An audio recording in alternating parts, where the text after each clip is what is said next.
সুধা, আচ্ছা যে জিনিসটা বলবো, সুধা আমাকে একটা বলছিল যে ভাইয়া, সুধা আমাকে একটা কথা বলছিল যে ভাইয়া, যে আমাদের করে দেন। সুধা আমাকে যেটা বলছিল ভাই, আইসিসি তে যেমন করে আমাদের স্ট্র্যাটেজিক ওয়েতে পড়ালেখার কথা বলছিলেন, সেরকম ভাবে পড়ার কথা একটু বলতেছি। ঠিক আছে, এসএসসি তে যেভাবে তোমাদের পড়তে বলছিলাম সেটা তো আসলে আলাদা, কিন্তু এইচএসসি সিস্টেমটা আরেকটু আলাদা। চলো আজকে সেই ব্যাপারে একটু কথা বলে তারপর ক্লাসটা শেষ করি। একটা সৃজনশীল ধরলে তোমাদের এখন আর মাথা ঠিক থাকবে না। ঠিক আছে, মাথা ঠিক থাকবে না, এই জন্য আসলে ধরতেছি না।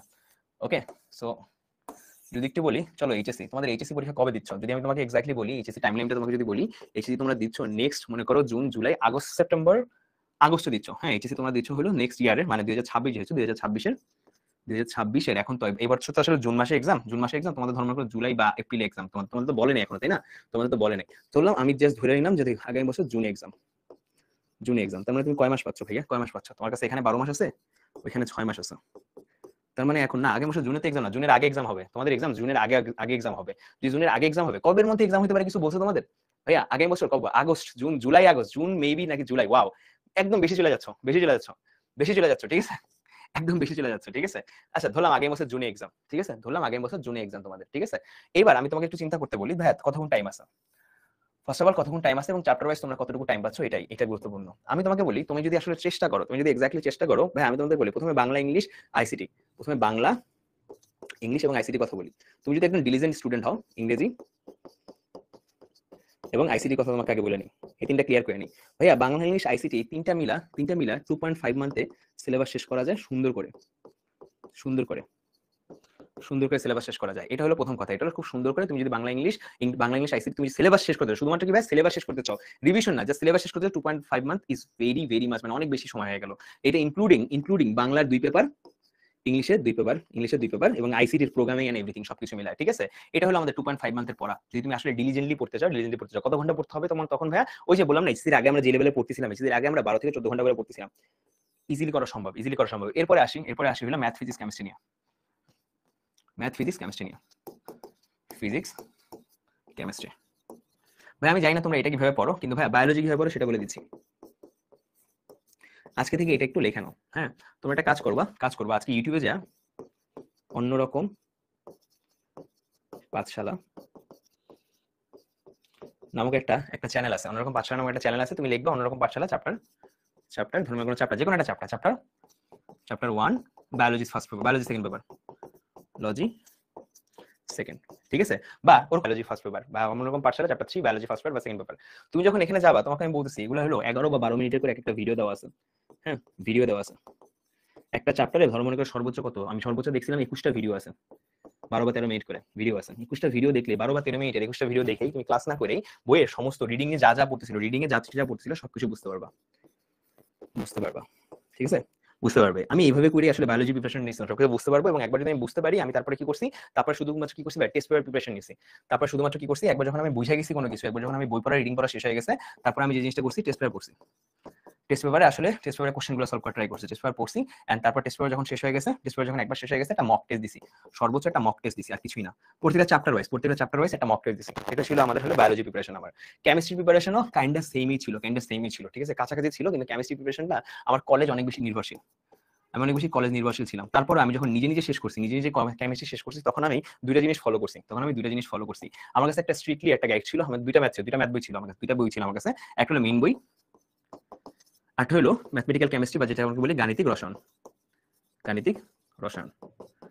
রসায়ন রিডিং পড়াটা খুবই ইম্পর্টেন্ট। অনেকে আমরা রিডিংই পড়ি না, মেইন বই রিডিং পড়বে এবং গাণিতিক রসায়ন, এই দুইটা বই যদি শেখানো হয়, মানে তুমি একটা চ্যাপ্টার মেইন বই পড়লা, হ্যাঁ, এবং গাণিতিক রসায়নটা সাথে সাথে পড়া ফেললা। ঠিক আছে, ম্যাথ করা শেষ, মেইন বই পড়া শেষ, ওই চ্যাপ্টার তোমার শেষ। এটা হলো ম্যাথ, রসায়ন। ঠিক আছে, রসায়নের চ্যাপ্টার শেষ। এবার যদি আমি তোমাকে ফিজিক্সের কথা আসি, ভাইয়া আমার ফিজিক্সের প্রিপারেশনটা এরকম ছিল যে ভাইয়া ফিজিক্সের প্রিপারেশন একদম ডাইরেক্টলি যেটা ছিল, ফিজিক্সের প্রিপারেশন ডাইরেক্ট ছিল হলো ক্লাস নির্ভর। আমি অনেক বেশি টিচারদের কাছে ক্লাস করছি।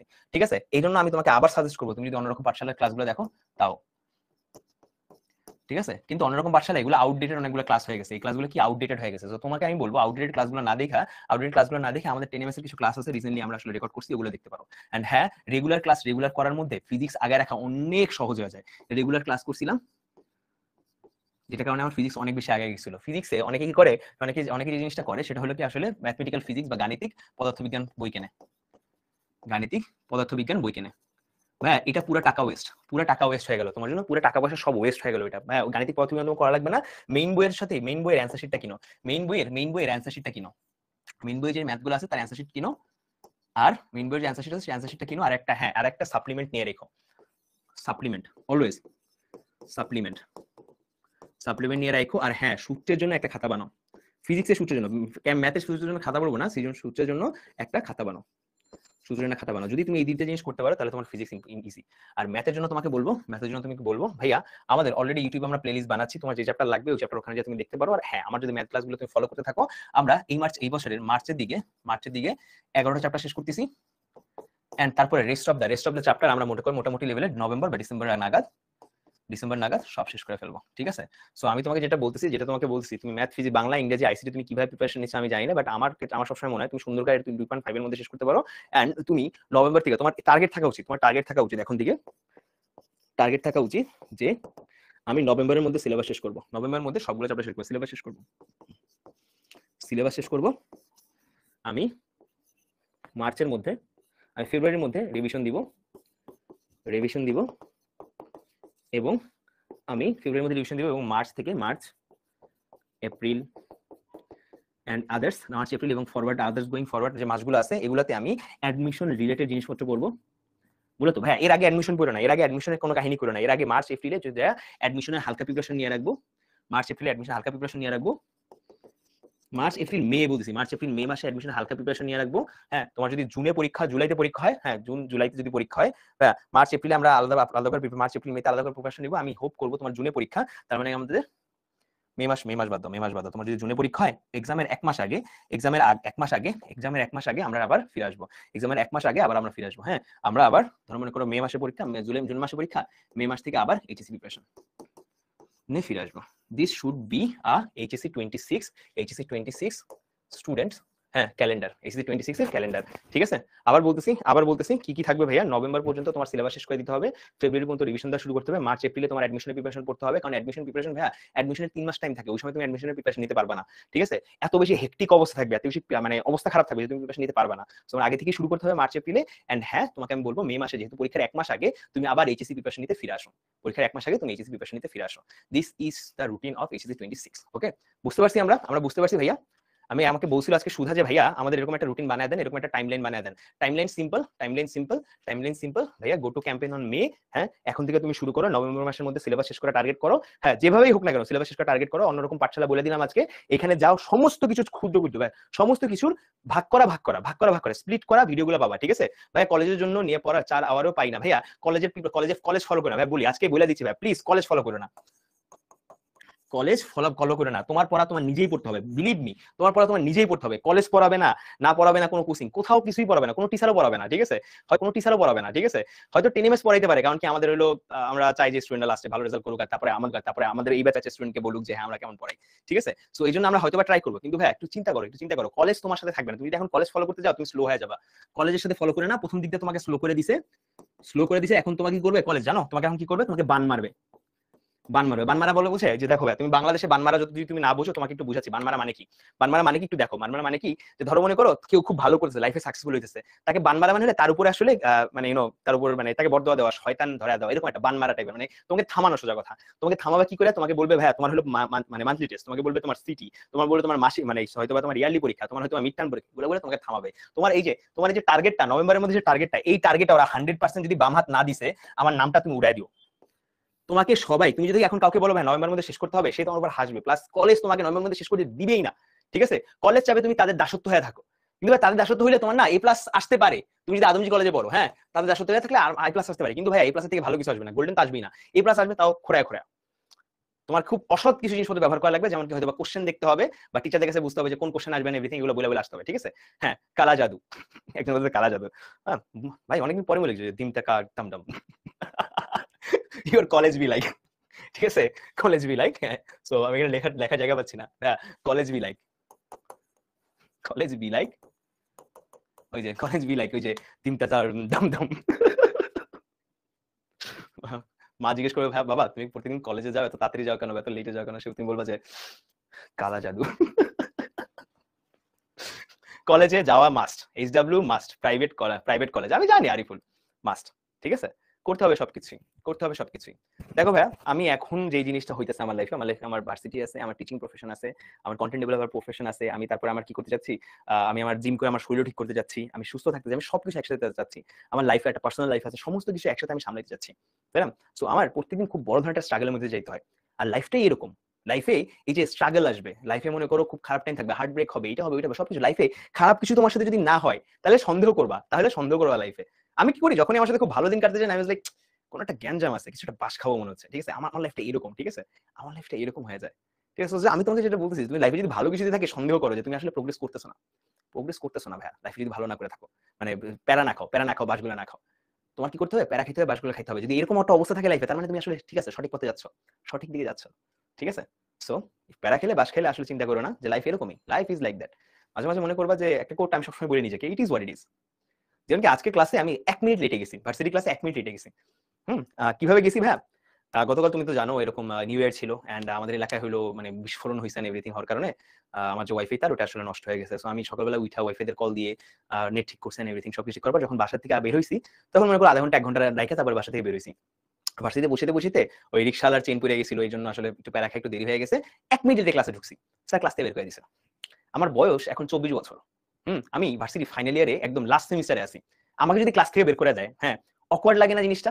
কিন্তু স্যারের বয়স 90 বছর, উনি আমাকে বের করে দিতে পারে, বের করে দিয়েছে। হ্যাঁ আমি ফার্স্ট এড হতে পারি, আমি বলছি কিসের নিউ ইয়ার, কিসের নিউ ইয়ার, কিসের নিউ ইয়ার, প্রথম ক্লাসে ক্লাস থেকে ঠাস করে বের করে দিল, এটা কিছু হইলো? তখন একটা জিনিস চিন্তা করলাম, it is what it is. ওই রিক্সালা চেইন পড়ছে, ওটা আমার কোনো দোষ নাই। বা ওই যে আমার ওয়াইফাই কানেকশন চলে গেছে, ওইটা তো আমার কোনো দোষ নাই। স্যার যে বের করে দিয়েছে আমাকে, এটা স্যারের কোনো দোষ নাই। লাইফটা এমনই, বাস আমার কপালে ছিল, আমি খাইছি, সমস্যা নেই, মুভ অন, সমস্যা নেই। বাস আমার কপালে ছিল, বাস খাইছি, মুভ অন। ওকে, তোমার যদি এই মেন্টালিটি থাকে। আর একটা জিনিস, আজকে আমি 1 মিনিট লেটে গেছি, কি হয়েছে? কালকে আমি 1 মিনিট না, কালকে আমি 5 মিনিট আগে যাবো।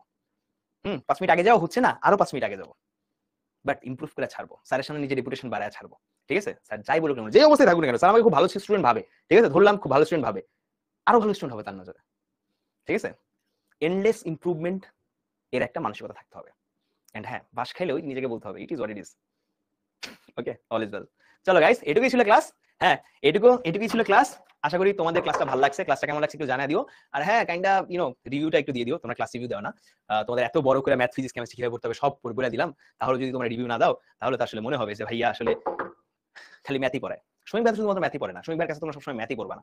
কারণ শমীক ভাই একই ধারে ছিল, ম্যাথ টিচারও ছিল, শমীক ভাই ফিজিক্স টিচারও ছিল, শমীক ভাই ইংরেজি টিচারও ছিল, শমীক ভাই বাংলা টিচারও ছিল, শমীক ভাই আইসিটি টিচারও ছিল, ঠিক আছে। আর শমীক ভাই কেন যেন কিছুদিনের জন্য বায়োলজি টিচার হয়ে গেছিল, আই ডোন্ট নো, টেনে মেসা না, বায়োলজি টিচার হয়ে গেছিল, ঠিক আছে। তো একজন টিচার সমস্ত কিছু পড়ানোর ক্ষমতা রাখে, কিন্তু আমি কোনোদিনই কেমিস্ট্রি পড়াইনি, কেমিস্ট্রি পড়াইনি। কারণ কি ভাই, কেমিস্ট্রিতে স্কুলে আমাদের একবার, স্কুলে না কলেজে, কলেজে আমাদের গুহ স্যার ছিল, সঞ্জিত কুমার গুহ, তোমরা চেনো মেবি। গুহ স্যারের ক্লাসে আমাদের একটা পরীক্ষা হয়েছিল, সেই পরীক্ষাটা ছিল 100-র মধ্যে। 100-র মধ্যে আমি 100ই পাইছি, 100 আউট অফ 100 পাইছি। সো 100 আউট অফ 100 পাইছি দুইজন, আমি পাইছি আর একটা ছিল অমিত বড়ুয়া, অমিত বড়ুয়া, ঠিক আছে। এই অমিত বড়ুয়া আর আমি যখন আসলে 100 আউট অফ 100 পাইছি, তখন স্যারের একটা অভ্যাস আছে, এটা খারাপ অভ্যাস কিনা ভালো অভ্যাস আমি তোমার সাথে তর্ক করবো না, কিন্তু স্যার স্টেজে উঠাইয়া আমাদেরকে দেখাইতো যে আমরা 150 জনের সামনে উঠি, উঠে দেখাবে যে দেখো এই ছেলেটা 100 পাইছে, সামথিং লাইক দিস, এরকম দেখাইতো। And sir how should I put this, পাপ্পি দিত। উনার বয়স হলো, একটু চিন্তা করো, ওনার বয়স প্রায় 60-এর মতো হয়ে গেছে। সেই 60 বছর বয়সে একটা লোক যখন তোমাকে পাপ্পি দেয় স্টেজে উঠাইয়া, আর নর্মাল না, ওইরকম পাপ্পি না, 5 লেভেলের পাপ্পি, হ্যাঁ মানে সোজা কথা কিস দিত, ঠিক আছে। সো তখন আসলে কেমন লাগে একটু চিন্তা করো। এখন আমরা আসলে জানতাম স্যার এরকম একটা কাহিনী করবো, স্টেজে ডাকলেই বুঝতে পারতাম এরকম একটা কাহিনী করবো, কিন্তু আমরা এটা সহ্য করে নিতাম, আমরা এটা সহ্য করতাম, আমরা 2 হাত দিয়ে অ্যাকসেপ্ট করতাম। কেন জানো, কেন জানো? কারণ ভাইয়া ওই স্যারের পাপ্পি যেই আজ পর্যন্ত পাইছে, বা ওই কিস যেই আজ পর্যন্ত পাইছে, সবাই বুয়েটে চান্স পাইছে, সবাই বুয়েটে চান্স পাইছে, ঠিক আছে। এমন কেউ নেই যে বুয়েটে না চান্স পাইছে। সো আমি এভাবে যাচ্ছিলাম, আজকে স্যাক্রিফাইস করা লাগবে, আজকে গাল স্যাক্রিফাইস করা লাগবে, ঠিক আছে। আমি যখন যাচ্ছিলাম তখন আমার ফ্রেন্ড আমার দিকে তাকাচ্ছিল, আর আমি বাম হাতে গাল ধরে রাখছিলাম, লাইক মানে ওই যে থাকে না মাহেশ মতে গান পড়ে না, যে মাহেশ মতে কিছু একটা, মনে ছিল যে লাইক আত্মসম্মান স্যাক্রিফাইস করতে যাচ্ছি, হ্যাঁ আর কোনোদিন ফিরে আসবে না আমার ইজ্জত, মানে ইজ্জত কিছুই ফিরে আসবে না। সো ওটাই বলতেছি। লাস্ট পর্যন্ত স্যার আমাদের বিশাল একটা পাপ্পি দিছে, এন্ড ওই স্যারের পাপ্পির পদধূলি এখন পর্যন্ত আসে। সো টেকনিক্যালি বইটা আমি চান্স পাইছি, কিন্তু কথা হলো যে ভাইয়া ওই যে ওইটা স্যাক্রিফাইস করা হয়ে গেছে, ঠিক আছে, ওইটা স্যাক্রিফাইস করা হয়ে গেছে, আত্মসম্মান আর ফিরে আসবে না ভাইয়া, ঠিক আছে। তো স্যারের কাছ থেকে যে একটা যা গেছে ফিরে আসবে না। আর ওই জন্য ওই প্যানিকের জন্য আর আমি কোনোদিন কেমিস্ট্রি পড়াইনি, আমি কোনোদিন আর কেমিস্ট্রি পড়াইনি। ওকে, না না, আমাদের কলেজে মেয়ে নাই ভাইয়া, আমাদের কলেজে মেয়ে নাই, আমাদের কলেজে মেয়ে ছিল না। আমাদের Notre Dame college is always boys college, NDC full boys college, ঠিক আছে, full boys college. So this was the story of গুহচার।